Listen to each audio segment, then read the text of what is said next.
Hello everyone, I'm Craig A. Woodward and welcome back to The Broken Quill. Today I will be discussing world building, as it pertains to epic fantasy and high fantasy. To give a quick definition of these two, high fantasy is any fictional world that exists on its own without mention or forays into our own.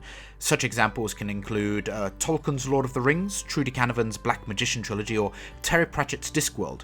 An example of low fantasy are any stories that contain our world, even if it stands alongside or harbours a secret one, like Harry Potter or Narnia or His Dark Materials or things of their ilk. Neither is better than the other, they're simply ways to set your world. Today, we'll be focusing on that which Tolkien progenitated, the high fantasy world.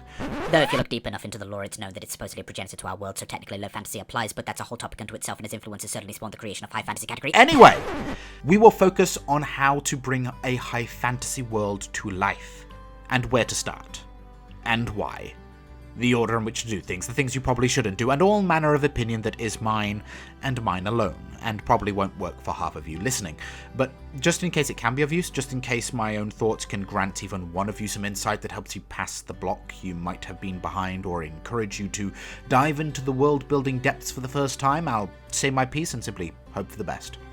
So, well, I gave a quick definition of low and high fantasy, but what about epic fantasy? Well, epic comes from the concept of an epic tale, or an epic quest, where the final destination may be the goal, but not the focus of the story. The journey is, and that's important for world building. Your characters are going to go on a long, and I do mean long, journey that will involve self-discovery, heartbreak, pain, sorrow, joy, and bliss, and you want the world around them to be just as deep as any character whose eyes the readers may be blessed with which to perceive it. Epic fantasy is one of the longest genres out of any category. It might even be the longest. Its standard novel of average expectation stands an epic fantasy upwards of 150,000 words, and may garner much more, and publishers accept this. They want this, and readers desire it. So if you've got such a length and such a journey, there is a lot of your world to see, so it must be rich with lore and breathe with life, so the characters do not feel out of place. But how to start? Starting is the hardest part. When you initially start, most already have a general concept for the world, a single scene in mind, a definition, a magic system that feels interesting, or even just a name. Or a character. Yes, most start with a character. Most of the genres build on character first and forge the world around them, but epic fantasy asks for something a little different. Let's say you have the idea for a character. You have a name, a species, a style, a power, you have a personality, but wait! Now you need to stop. Now you need to take a step back from your character. Now you need to focus on your world before you can even touch them again, and this is important. Your world is an epic fantasy. It's long, it's broad, you'll see lots of it, and for your character to feel part of this world, they must be grounded in it. And how can you ground them in a world that doesn't exist yet? How can you design their upbringing that brought them to this place if you don't know the kind of place they were raised in? So, take a deep breath, take a step back, ready your hammer and anvil, and let's forge a world together. So let's start. First, you're going to want to start with a landmass. Are you building an entire world, or just a continent, or even just a singular nation? That's okay, any of those is fine, but try not to make it too small. Your character needs a journey after all, so give them space to travel. So make your landmass and look it over. Put needed landmarks. Rivers and lakes are important. Majority of regions, countries, and even cities follow natural borders, a cliff face, a mountain, a lake, or river. These will help you section your world into regions. These can be countries themselves, kingdoms, queendoms, territories of all color, and they are important. Once you know where they are, you need to decide what they are.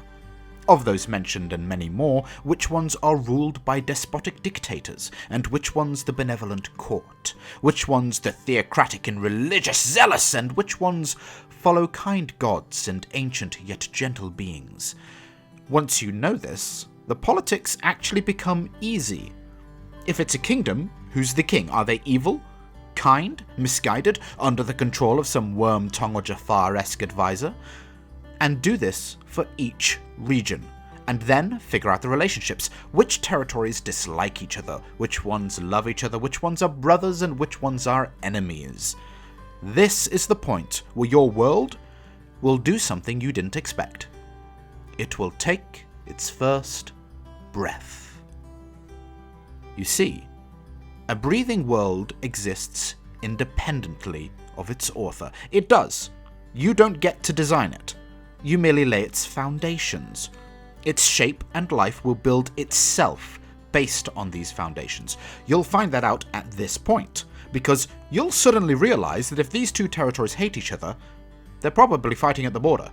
So now you have areas of militarization and barracks and patrols, and these come organically based on the land masses and shapes of the territories you previously outlined, and whether it's an aggressive war or a cold one is dependent on the kind of person leading each territory, which you've already decided. So that writes itself too. Let yourself get swallowed by this tide. Figure out why they hate each other, why they fight or harbor bad blood, and more will come. For every new piece of lore you put in, you'll birth many more. It will multiply and grow like a child before you, and soon you will be swept along in its current, and the life it breathes will enrichen your story. But now, you must stop again. For starting is hard. But knowing when to stop, sometimes that can be harder. You need to pull yourself from the territories and move on to your cities, your towns, your areas of harbour, and always you need to start with the territory that will be your character's home. Build them a town or a city, and let your character's past inform the city's design and class system. And let the developments of that in turn inform your character's past. Build it together so that they are one. So your character is defined by their home. A signature feeling of your beginning is important, so looking back your audience never forgets, and can see the long road the character has travelled and perhaps feel proud of them. So now you have your city, and you have the buildings of the territories, and you have your character's home. Which part next? Why, the villain's home, of course. Who is the villain? An evil warlord? A king in another nation? Someone wanting to go to a war that your character must prevent? That's a classic one, overused but certainly not worn out. War within epic fantasy is an easy and yet fantastic first dive into the world, because no matter how many times it's done, from the Black Magician trilogy to Star Wars to Garrett Robinson's Underrealm, war in an epic fantasy is always an excellent choice, because war is infinitely variable. There are so many ways to go to war and so many reasons for a character to make that decision. Whether the war is justified, things are not as they seem, or they simply are the face of true evil is entirely up to you, the author. So, design the villain's home, their territory, their backstory, and allow that backstory to inform your villain's life, past, upbringing, and their motivations, and then ask yourself, how would the villain go about succeeding in their dream of conquest in the world you have designed? And there you have your quest. Have your villain embarking on their own quest of conquest, and your hero approaching from the opposite side as a foil to said plans. And follow from the hero's eyes so that when it all comes together, the reader can see how their great actions allowed them to best the beast in the end. This is, of course, subjective. Every book is different. There might not be a war at all. The great story of Sir Gawain had him leaving King Arthur's court in one of the first ever instances in literature of an epic fantasy, just to find honour and greatness in becoming a true knight. Epic fantasies are character-driven stories, always and without question. Whether those characters are good or not depends on your ability and style, but they are what drives the story and their relationships to each other. We're going to be spending 150,000 words plus with these characters. The world not only needs to breathe, but so do them, so make sure to put as much depth into them as you would your world. Beyond this, as far as world building goes, just keep going. Add more cities, add more regions, territories, and then throw it to a friend. Ramble on about your world and story and magic systems, and ask for questions. Have them write down a list of questions about how your world works. Simple things like, Are there sewers? Or is magic a thing? Can anyone use magic? Is the king evil or just misguided? Or even something like, how are the poor stepped on by the rich? And answer these, and allow these questions to help build the nuance of your world. Even if it's nuance your readers and characters will never get to see, their presence will help inform other things your characters do see, and allow those things to feel organic and living. A good example of not doing this would be Harry Potter. The stories are great, I love them, and they are formative and important for many people's childhoods, but the world was not terribly well written. To this day, fans and sources argue the proper exchange rate of galleons to whatever other currency they have, and no one can really answer why house elves, a race capable of more powerful and instant magic than even the greatest wizards, could somehow be subjugated to such an extreme point they desired the subjugation in a weird Stockholm syndrome unique to their species. The books are good, but this is poor world building, and these are inconsistencies that stop the world feeling as bright and lived in as it should be. Sometimes things can just feel off. You want to avoid that feeling in an epic fantasy especially. It's a lot of words on a lot of pages on a very long journey, and immersion into your world and characters will decide on how enjoyable the book is to dive into almost as much as any greatness of plot. Do you feel Lord of the Rings would have been as powerful as it was if you could not map out the path Frodo took in your head? If he had not visited each area and gazed in true wonder, if he had not heard rumours of places, great histories.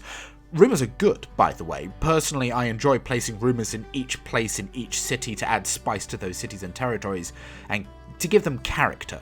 Tolkien loved doing this too, though he was obviously far superior than myself. One such example of lore and world building is the story of Galadriel and the 3 hairs that she gives Gimli, and what that moment truly meant. It's certainly a tale I recommend for anyone wanting to build a world with powerful stories at its core for characters and readers alike to explore and discover. Make your readers want to be in your world. Not required, I doubt any of us want to be in Game of Thrones, but it's always a good thing to keep in mind.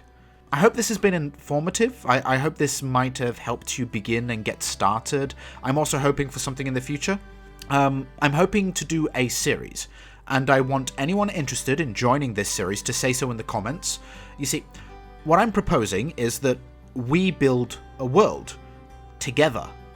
You'll let me know the general ideas and concepts for the world, and I'll build the shape, and then in said comments you can let me know the kind of regions, territories, kingdoms and queendoms and religions, and slowly but surely we will build a world in its entirety. Every town and every city talked about as a community, and when it's all done, I plan on placing it online forever with all resources and information copyright free for anyone to delve into, to build a story out of, explore themselves. It could be used for your own book, a D&D game, anything at all. It will belong to all of us, and I think that it could be something quite special. Let me know if it sounds interesting in the comments. Like, subscribe, hit the bell, and I'm Craig A. Woodward, and I look forward to seeing you next time.